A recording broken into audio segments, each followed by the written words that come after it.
What's up, Guardians? Zeus reporting for duty with another powerful breakdown. Chapter 1 of the Asherona event may seem simple at first glance, but the hidden momentum you can build here will shape your entire run. I'll show you exactly where things can go right, and the one mistake that quietly destroys players' progression before they even notice. To unlock Chapter 1, you don't need any energy at all. You simply click on Chapter 1 and you're immediately taken into the battlefield.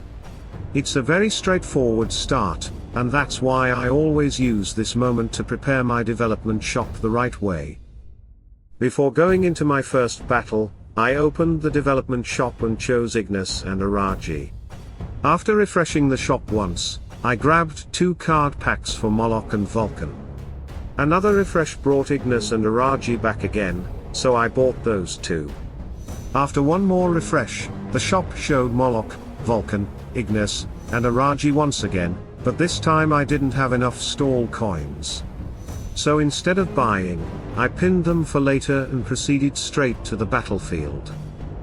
My plan for this run was a full fire team. The enemy had only Angus on the board, a single Earth Titan. The battle was quick, simple, and clean. After defeating him, I earned my first 40 stall coins. Back to the development shop. Now that I had coins to work with, I bought all the cards I had previously pinned: Ignis, Araji, Moloch, and Vulcan. I also pinned Vulcan again for future upgrades. The next battle was just as easy and fast, giving me another 40 stall coins. Returning to the shop, I continued building momentum. I bought 2 Vulcan cards immediately. After refreshing, the shop offered 1 Ignis card, then another Ignis card, and finally a Moloch Vulcan pack that I pinned for later. With that done, I proceeded to my next fight. This time the enemy lineup was Angus, Aemon, Keras, and Avalon. Even with 4 Earth Titans in front of me, the battle stayed easy and quick, rewarding me with 60 stall coins.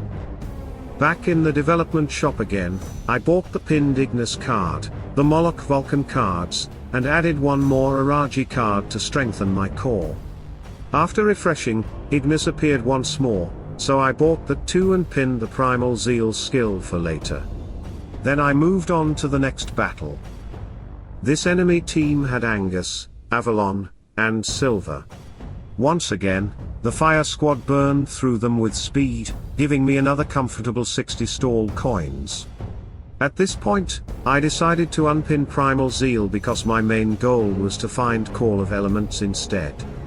After another refresh, Ignis and Araji appeared yet again, and I bought both of them.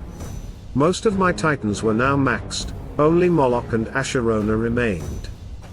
One refresh later, Asherona showed up with 2 cards, and I bought them immediately.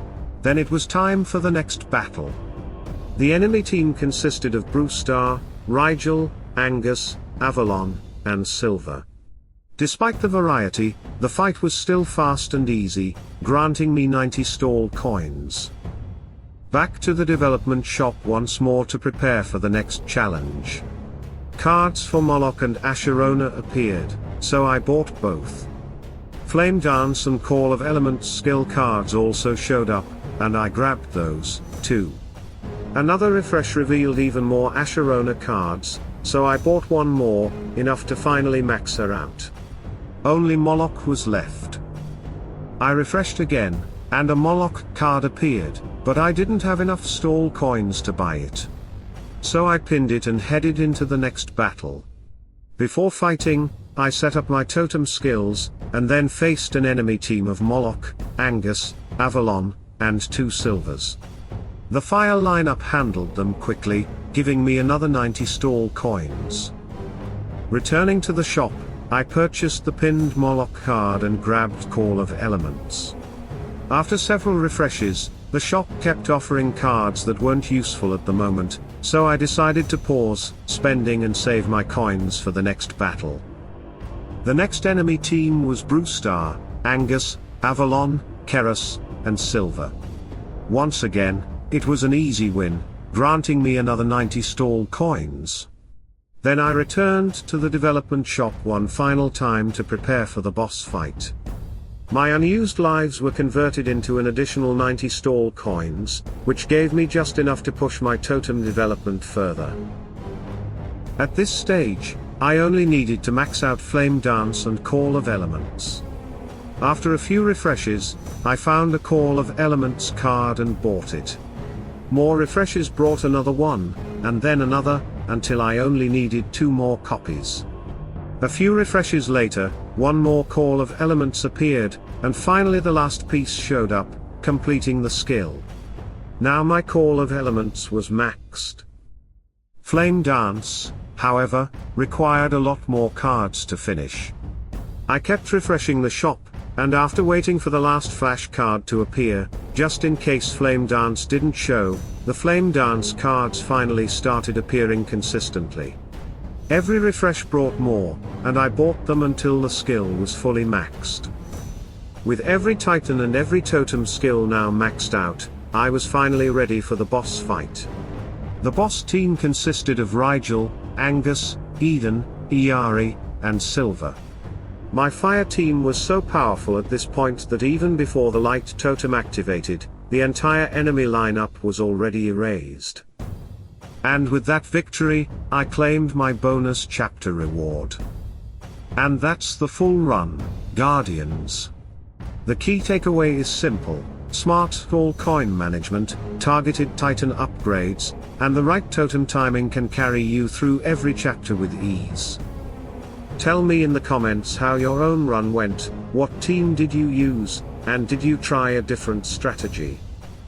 If this video helped you, make sure to like, subscribe, and turn on notifications, so you don't miss the next guide.